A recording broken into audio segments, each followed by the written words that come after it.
Hey there, Tanu Malik this side. Welcome back to English class.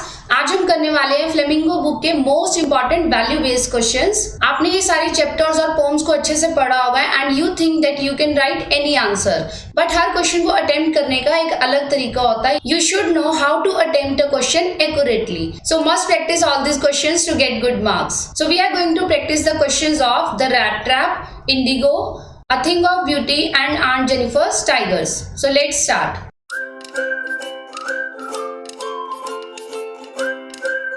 So question number 1, this is very important. Iron master की daughter एडला क्यों चाहती थी कि peddler उनके साथ रुके और एंड में उनके साथ क्या हुआ? So the answer is the Iron Master asked the peddler to go away. Iron master चाहते थे कि पेडलर वहां से चला जाए, लेकिन वो एडला थी जो चाहती थी कि पेडलर उस दिन वहां उनके साथ ही रुके।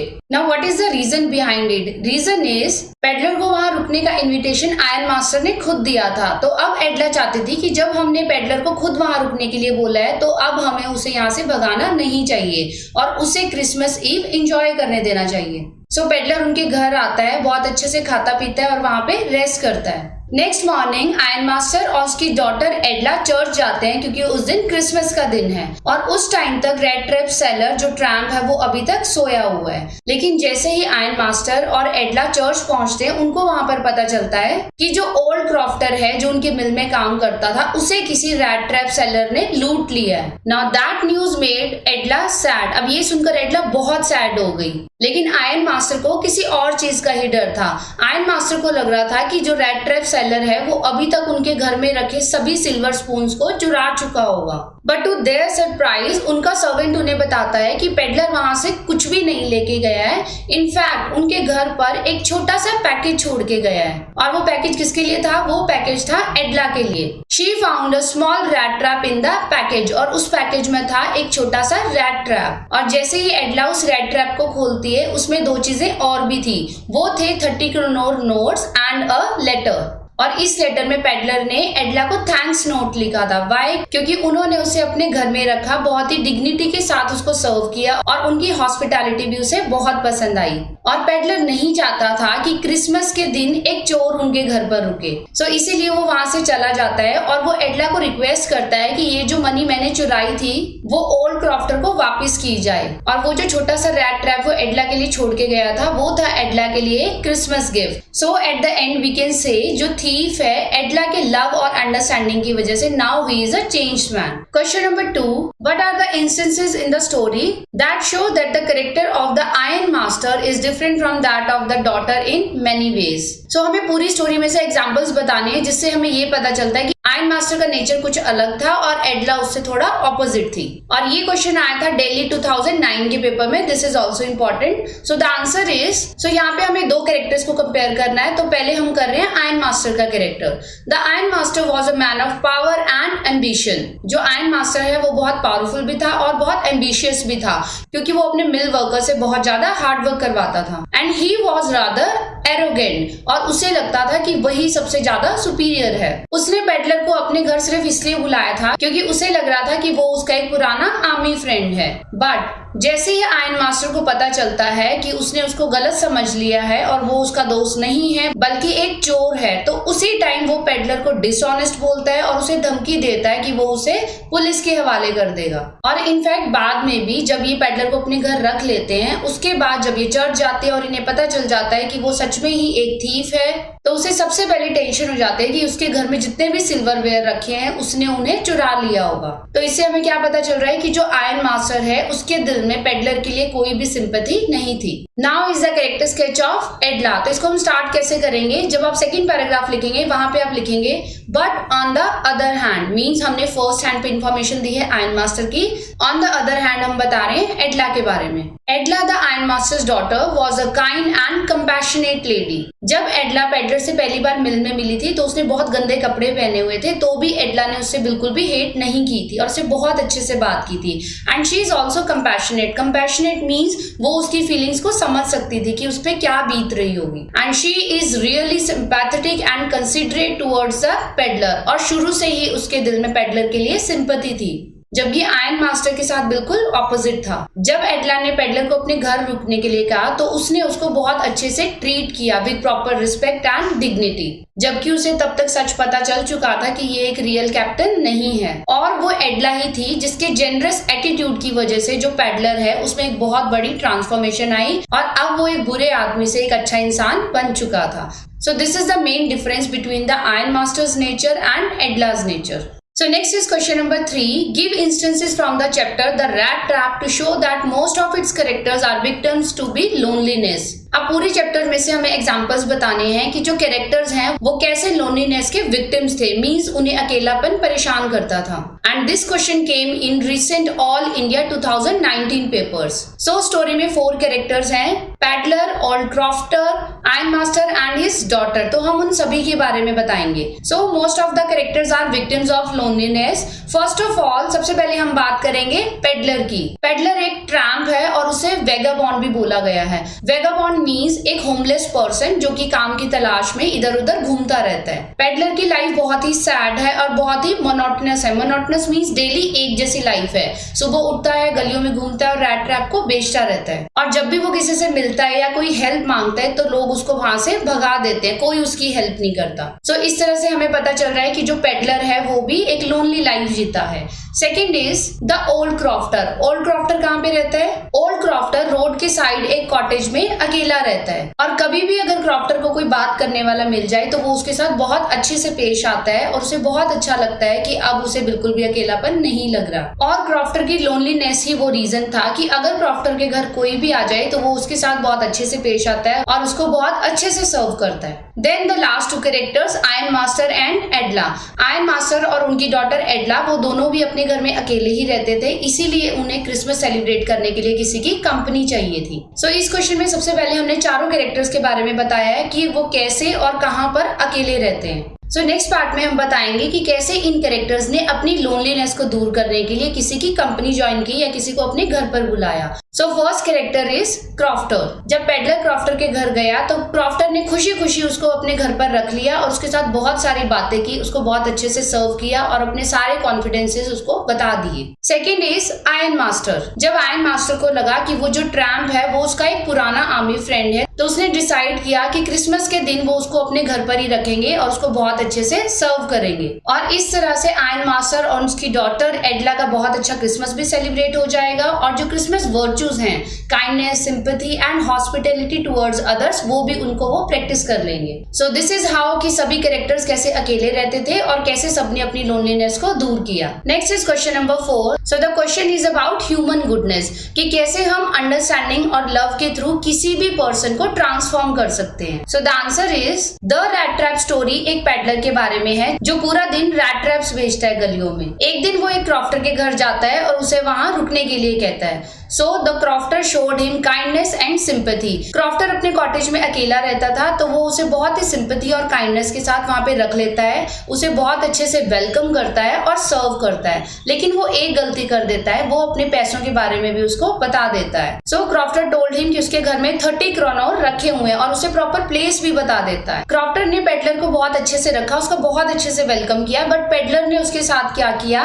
Peddler stole his money. Peddler उसकी मनी चुराता है और वहां से भाग जाता है। नाउ क्रॉफ्टर वाला फर्स्ट इंसिडेंट था जब किसी ने उसके साथ बहुत अच्छा बिहेव किया और उसे वो चीज बहुत अच्छी भी लगी। सेकंड इज एडला ने अपने फादर के अगेंस्ट जाके भी उसे अपने घर में रखा, उसके साथ बहुत अच्छे से बिहेव किया, उसका वेलकम किया और उसे सर्व किया। अगेन पेडलर को ये चीज बहुत अच्छी लगी और इस टाइम उसमें बहुत बड़ा चेंज आ गया और आयरन मास्टर और एडला के घर को छोड़ने से पहले वो उस मनी को वापस कर देता है। कौन सी मनी? जो उसने क्रॉफ्टर के 30 क्रोनर चोरी किए थे और एडला के लिए स्पेशली एक छोटा सा स्मॉल रैट ट्रैप रख देता है। So now peddler is a transform man. तो इससे हमें क्या पता चलता है कि क्या पेडलर स्टार्टिंग से ही एक अच्छा आदमी नहीं था? नो, कोई भी इंसान खराब नहीं होता, बट समटाइम्स कुछ हालात ऐसे हो जाते हैं, आपकी कुछ कंडीशन ऐसी हो जाती है कि आप बुरी कंपनी में पड़ जाते हो। Now he is a change man और जो भी उसने बुरा काम किया था उसे उसने ठीक कर लिया और जो भी उसने मनी चुराई थी फाइनली अब उसने वो वापस कर दी। सो एडला का लव, ट्रस्ट एंड अंडरस्टैंडिंग, इन सभी चीजों से अब जो पेडलर है वो एक टोटली चेंज्ड मैन था।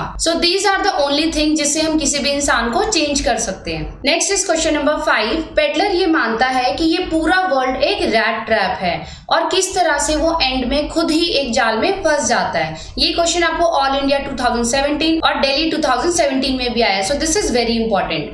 आंसर इज, इस स्टोरी का मेन कैरेक्टर है पेडलर और पेडलर पूरा दिन रैट ट्रैप बेचता है। एक दिन वो रियलाइज करता है कि जिस तरह से हम एक रैट को फंसाने के लिए हुक में ब्रेड या चीज लगा देते हैं और वो रैट जैसे ही उसको टच करता है वो उसमें फंस जाता है, इसी तरह से ह्यूमन बीइंग्स भी फूड, जॉयज और शेल्टर इन सब की तरफ अट्रैक्ट होके मटीरियलिस्टिक वर्ल्ड में फंस जाते हैं। So he compared his rat trap to world as a rat trap. Question 2 parts में है तो हम आंसर भी 2 पार्ट्स में ही करेंगे। फर्स्ट पार्ट का आंसर हमने कर दिया, नाउ इज पार्ट बी कि कैसे जो पेडलर है वो एक रैट ट्रैप में फंस गया था। पेडलर क्रॉफ्टर के घर गया था वहां पर एक रात रुकने के लिए, और जो क्रॉफ्टर है वो भी अपने कॉटेज में बिल्कुल अकेला रहता था, और ताकि उसे एक कंपनी मिल जाएगी क्रॉफ्टर पेडलर को बहुत अच्छे से वेलकम करता है, उसे खाने के लिए बहुत कुछ देता है और बहुत अच्छे से उसको सर्व करता है। लेकिन क्रॉफ्टर एक गलती कर देता है, जितनी भी मनी अभी तक उसने अर्न की थी उसके बारे में वो पेडलर को बता देता है, और जो क्रॉफ्टर की मनी थी that served as a bait. Bait क्या होती है? Bait is an attraction. So peddler उस मनी की तरफ अट्रैक्ट हो गया और यही वो रीजन था जिसकी वजह से वो डिसऑनेस्ट भी हो गया।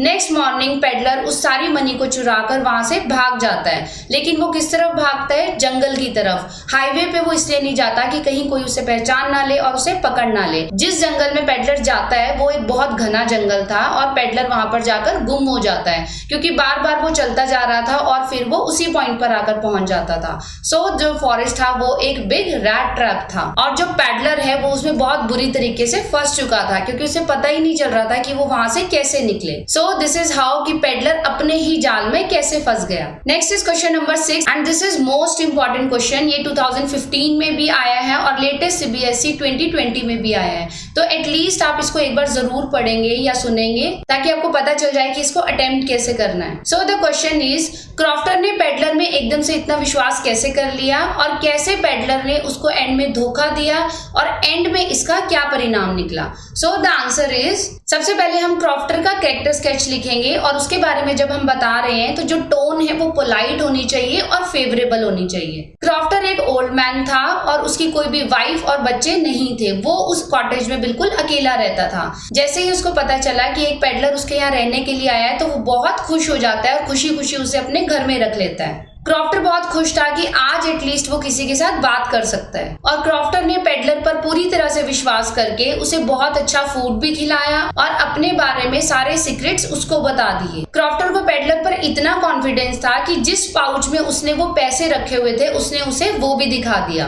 बट पेडलर ने कैसे बिहेव किया? Peddler behaved very wickedly and betrayed the poor old crofter. उसने बहुत चालाकी से वो पैसे चुरा लिए और जो क्रॉफ्टर है उसको धोखा दे दिया। अब नेक्स्ट पैराग्राफ में हम एक्सप्लेन करेंगे कि पेडलर ने उस मनी को चुराने के लिए क्या प्लान बनाया था। अब एक रात पेडलर वहां पे रुक चुका था और नेक्स्ट मॉर्निंग उसे वहां से जाना था।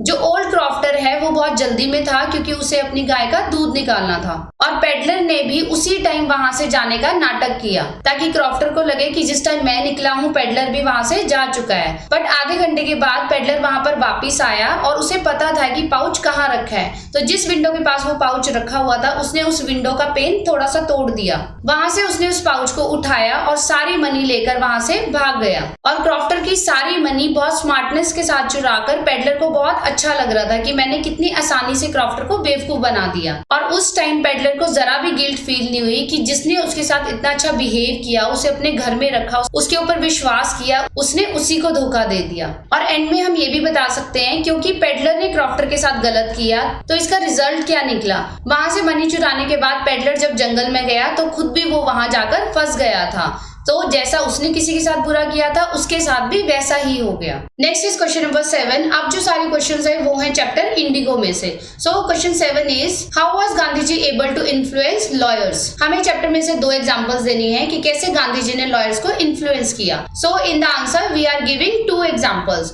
फर्स्ट इज, जब गांधी जी चंपारण पहुंचे और उन्हें पता चला कि लॉयर्स किसानों से बहुत ज्यादा फी ले रहे हैं तो उन्होंने सभी लॉयर्स को डांट लगाई, और इसके बाद जब गांधी जी के ऊपर एविक्शन ऑर्डर्स लगाए गए कि गांधी जी को अभी चंपारण से जाना होगा, तो गांधी जी ने भी इसको अपोज करने का फैसला किया। और इस इंसिडेंट से लॉयर्स ने रियलाइज किया कि हम तो यहीं के रहने वाले हैं, हम अपने लोगों के साथ गलत कैसे कर सकते हैं, जबकि गांधी जी तो चंपारण के रहने वाले भी नहीं थे, वो तो एक आउटसाइडर थे और वो हमारे लोगों के लिए जेल तक जाने को तैयार थे। सो फाइनली जो लॉयर्स हैं उनको अपनी मॉरल ड्यूटी पता चल चुकी थी और उन्होंने डिसाइड किया था कि अगर गांधी जी जेल जाते हैं तो वो भी उनके साथ ही जाएंगे। Next instance is about CF Andrews, जो कि गांधी जी का एक बहुत अच्छा फॉलोअर था। He was an English man and friend of Gandhi ji. सभी लॉयर्स ने सोचा कि अगर CF एंड्रयूज वहां पर रुकते हैं और चंपारण मूवमेंट में उनकी हेल्प करते हैं तो ये एक बहुत अच्छा आइडिया रहेगा। और एंड्रयूज भी इस बात के लिए रेडी थे, लेकिन अगर गांधी जी इस बात को एक्सेप्ट करते हैं। बट गांधी जी ने इस आइडिया को अपोज किया। क्यों? इसका रीजन था कि जो CF एंड्रयूज हैं वो खुद एक इंग्लिश मैन थे और गांधी जी नहीं चाहते थे कि हम अपनी लड़ाई में किसी और का साथ लें। वो चाहते थे कि सभी लॉयर्स सेल्फ रिलायंट हो, वो अपने ऊपर विश्वास रखें, अपने बलबूते पे इस लड़ाई को लड़ें। सो इस तरह से सभी लॉयर्स को अपनी स्ट्रेंथ पता चली और सभी लॉयर्स गांधी जी से बहुत ज्यादा इन्फ्लुएंस हुए। Next is question number 8। This is extremely important और ये रिसेंट CBSE 2020 में भी आया था। So the question is Indian peasants British landlords को एज अ रेंट क्या देते थे और सिंथेटिक इंडिगो आने के बाद इंडियंस के ऊपर क्या प्रभाव पड़ा? So answer is British landlords और इंडियन पीजेंट्स के बीच में एक ओल्ड एग्रीमेंट था कि उनकी जितनी भी लैंड है उसके 15% एरिया पर उन्हें इंडिगो को ग्रो करना है और जितनी भी इंडिगो की ग्रोथ होती थी वो सारी वो ब्रिटिश लैंडलॉर्ड्स को एज अ रेंट पे कर देते थे। बट जल्दी ही एक इंसिडेंट ऐसा हुआ कि उन्हें पता चल गया कि जर्मनी ने सिंथेटिक इंडिगो को बना लिया है और सिंथेटिक इंडिगो आने के बाद ब्रिटिश लैंडलॉर्ड्स ने इंडियन पीजेंट से इंडिगो को लेने के लिए मना कर दिया और अब ये शर्त रखी गई कि इंडियन पीजेंट्स को 15% एग्रीमेंट से फ्री कर देंगे, लेकिन इसके लिए उन्हें कंपनसेशन चाहिए। कुछ किसान जो पढ़े लिखे नहीं थे वो इस एग्रीमेंट के लिए मान भी गए थे, बट सच कुछ और ही था।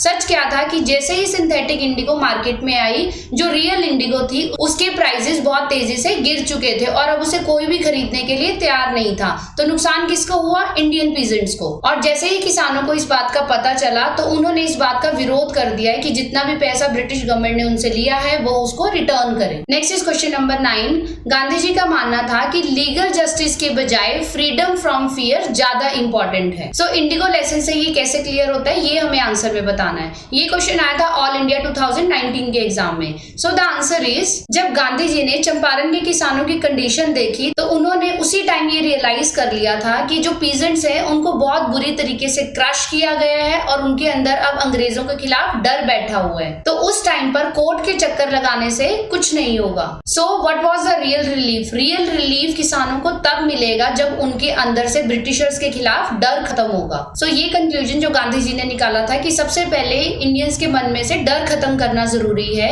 ये हर तरह से ट्रू था। इंडियन पीजेंट्स को ब्रिटिश लैंडलॉर्ड्स ने बहुत सालों तक एक्सप्लॉइट किया था और इस वजह से उनके सभी होप्स और ड्रीम्स खत्म हो चुके थे और उनमें इतनी हिम्मत ही नहीं थी कि वो ब्रिटिश लैंडलॉर्ड्स को चैलेंज कर सकें। इंडियन पीजेंट्स के मन में एक डर बैठा हुआ था कि जो ब्रिटिश लैंडलॉर्ड्स हैं वो किसी ना किसी तरह उनको ही गलत ठहरा देंगे और इस वजह से जो पीजेंट्स हैं वो अत्याचार को सहते रहे और वो कभी भी कोई एक्शन ले ही नहीं पाए, जिसकी वजह से उनकी लाइफ बहुत ही मिजरेबल थी and they were financially poor. और इंडियन पीजेंट्स का उस टाइम ऐसा कोई भी लीडर नहीं था जो उनको मोटिवेट कर सके कि उन्हें ब्रिटिश लैंडलॉर्ड्स के खिलाफ एक्शन लेना चाहिए। सो जो भी इंडियन पीजेंट्स की कंडीशन थी वो उसी के साथ अपनी लाइफ बिताते रहे। ब्रिटिश लैंडलॉर्ड्स उनको एक्सप्लॉइट करते रहे।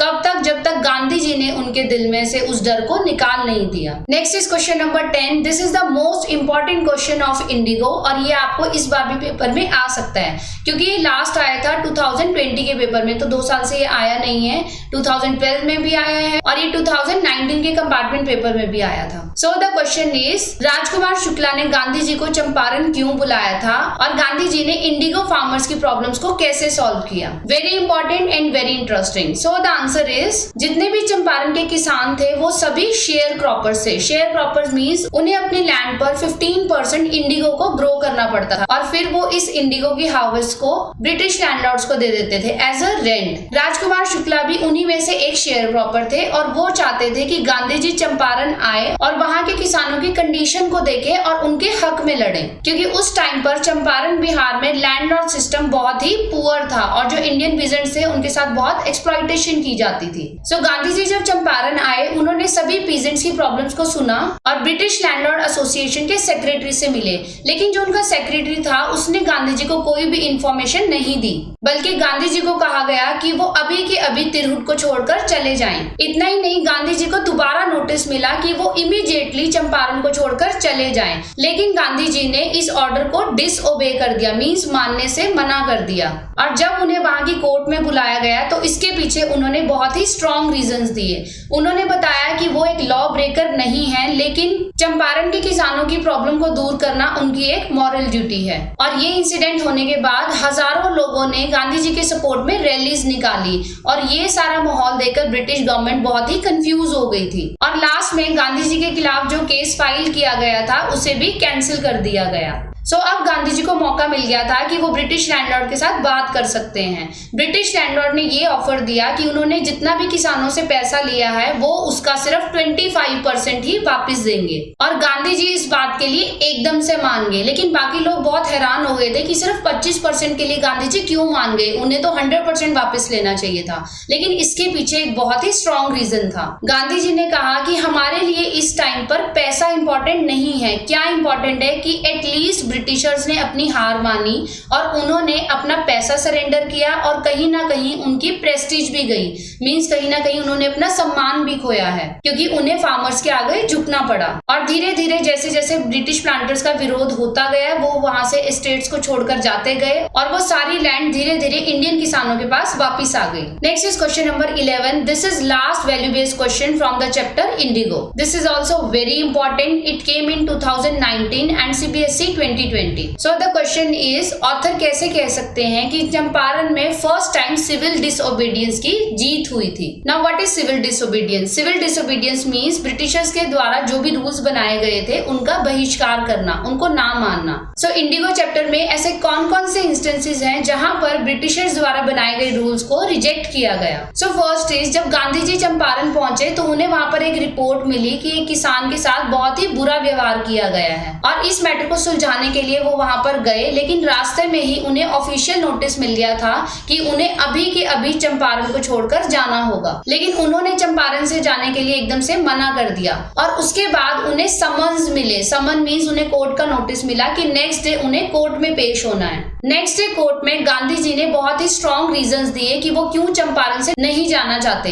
क्यों? क्योंकि उनकी मॉरल ड्यूटी बनती है कि वो चंपारण के किसानों की वहां पर हेल्प करें। और उन्होंने कोर्ट को ये भी कहा कि वो किसी भी तरह से एक लॉ ब्रेकर का एग्जाम्पल नहीं देना चाहते और वो जज से रिक्वेस्ट करते हैं कि जो भी उनकी पनिशमेंट बनती है वो उनको दी जाए। चंपारण के जो मैजिस्ट्रेट थे उन्होंने कहा कि जो भी गांधी जी को सजा मिलनी है वो 2 आवर के ब्रेक के बाद बताएंगे। और दूसरी तरफ गांधी जी को कहा गया कि अगर वो इस सजा को नहीं काटना चाहते तो अपनी बेल तैयार करवा लें। लेकिन गांधी जी ने खुद की बेल तैयार करवाने से मना कर दिया। एंड दिस टाइम जो जज था उन्होंने गांधी जी को विदाउट एनी बेल ही रिलीज कर दिया। और कोर्ट ने सफाई देते हुए कहा कि जो भी कोर्ट की जजमेंट है गांधी जी के खिलाफ वो बहुत दिनों के बाद दी जाएगी और तब तक गांधी जी टोटली फ्री हैं। और काफी दिनों के बाद लेफ्टिनेंट गवर्नर का ये ऑर्डर आया कि गांधी जी के खिलाफ जो भी केस था उसे कैंसिल कर दिया गया या ड्रॉप कर दिया गया। और इस टाइम पर ऑथर कहते हैं कि सिविल डिसोबीडियंस की पहली बार चंपारण में जीत हुई। Next is question number 12 from the pome a thing of beauty.